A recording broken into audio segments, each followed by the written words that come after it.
Kebijakan shutdown pemerintah Amerika Serikat disinyalir menjadi pemicu naiknya harga emas global. Di Palembang, Kamis 9 Oktober 2025, harga emas batangan mencapai 2,306 juta rupiah per gram untuk merek Galeri 24 dan 2,419 juta rupiah per gram untuk Antam. Dalam sepekan terakhir, harga logam mulia terus merangkak naik, bahkan sempat melonjak hingga 34.000 per gram. Untuk kenaikan kita udah berlangsung dari seminggu lebih, Kak.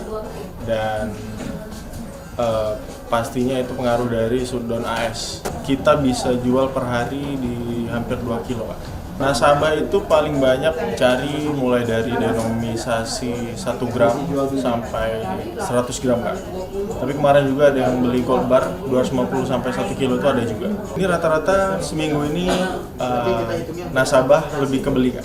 Yang jual itu cuma 1% paling. Meski harga terus meningkat, antusiasme pembeli tetap tinggi dengan penjualan harian mencapai 2 kg emas. Kenaikan harga ini diperkirakan akan berlanjut hingga akhir tahun. Muhammad Reza Pahlevi, Kompas TV, Palembang, Sumatera Selatan.